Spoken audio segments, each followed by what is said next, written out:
You who don't know me, my name is Katie Kolker. I'm the superintendent here, and happy that so many of you showed up today in support of our students in every way possible. That means to each and every one of you. So just know that that's appreciated. On behalf of the board here, I know we received who knows how many emails from all sides of this issue, and most really came from the heart that we're trying to do what's best for students.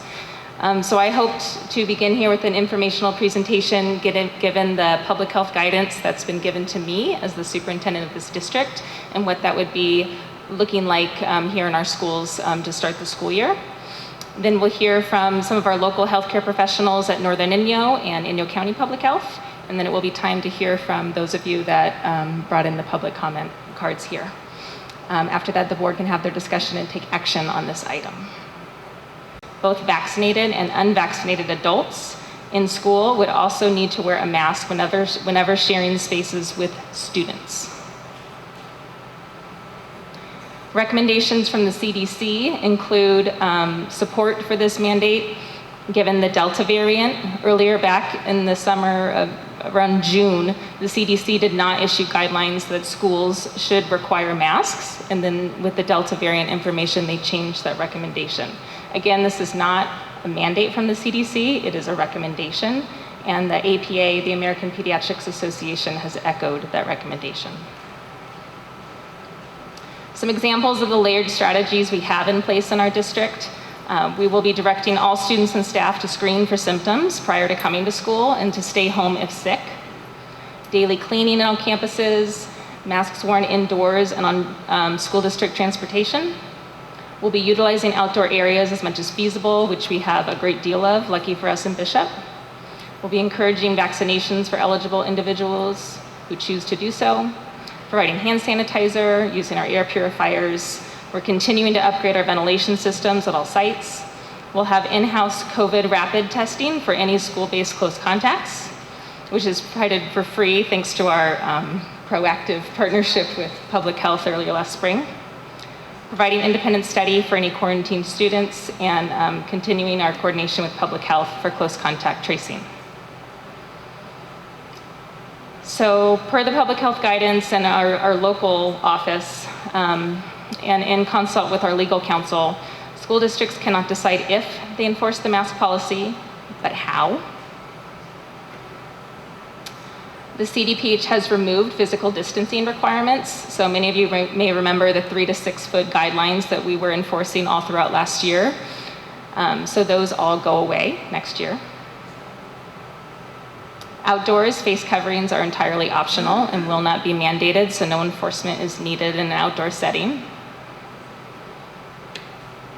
Indoors, TK through 12th grade students would be required to wear face coverings, including staff if in the presence of any students. The enforcement of wearing face coverings by students and staff is a local school district responsibility. Face coverings would also be required in any district transport, so school buses or district vans. In terms of the enforcement of a protocol, students would be provided with opportunities to be outside of their classrooms to remove their mask throughout the day. Students without masks will be provided with a mask to wear indoors. And anyone experiencing any discomfort would be required or given a break, and then an opportunity to use a face shield rather than a mask if that's more comfortable. To the extent possible, physical distancing will be maximized while unmasked during eating and drinking. So breakfast and lunch, which is free for all students next year. Outdoor spaces will be utilized to the degree we can. And students will not be required to wear a face covering outdoors, so that includes recess and PE. When indoors, students without a face covering would be requested to put one on. And if a student declined to wear a mask, a face shield would be given as an option.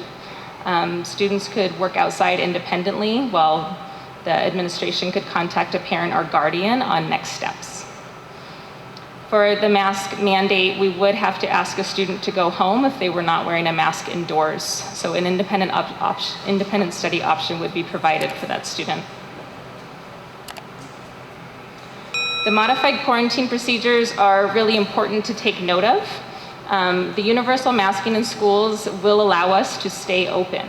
We would no longer need to cohort quarantine, which means that if there were a close contact in a classroom setting, we would no longer have to ask that entire classroom to stay home and quarantine for 7 to 10 days.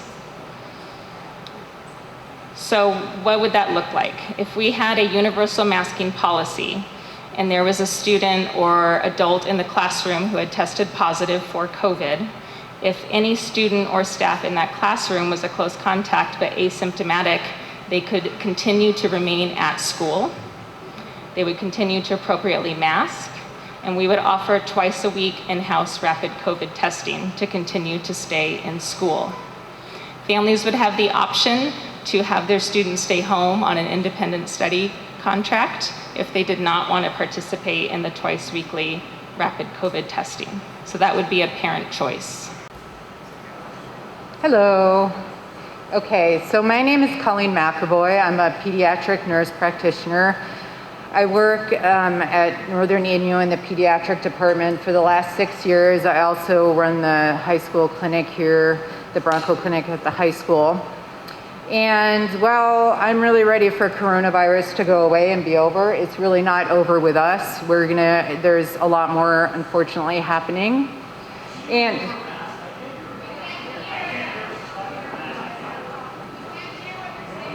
okay, well, I'll try to speak up. Is that a little bit better?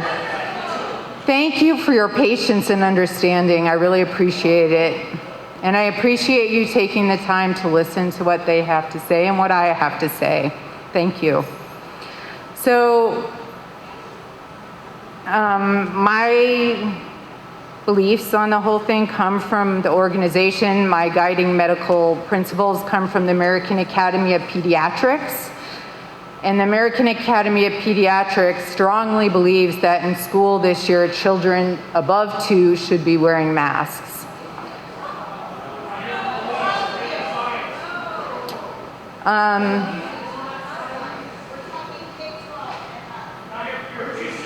It's not my opinion. There's science to back up that mask wearing helps reduce the transmission of coronavirus. Okay. Excuse me. Right now, it is her turn to present. She has been invited here to be part of this discussion that we will all have. We will all get our turn to speak and to listen. Thank you. I'm sorry?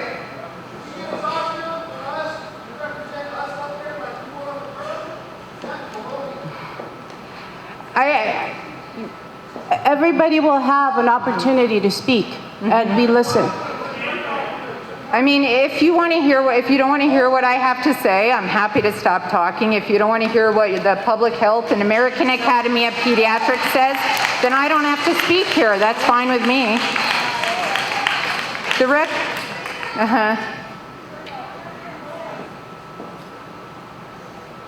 They asked me to come here to talk about the guidelines that the American Academy of Pediatrics recommends. Do you not trust the American Academy of Pediatrics?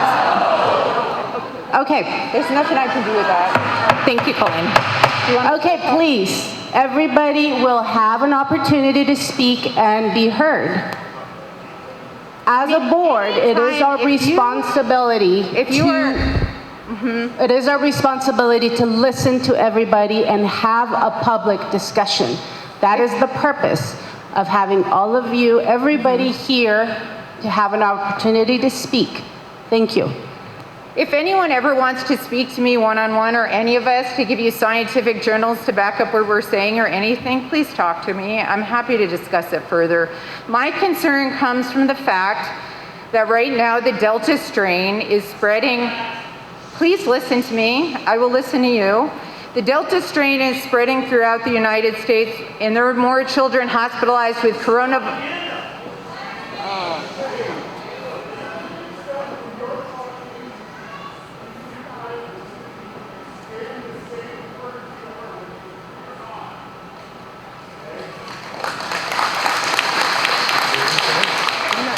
Thank you.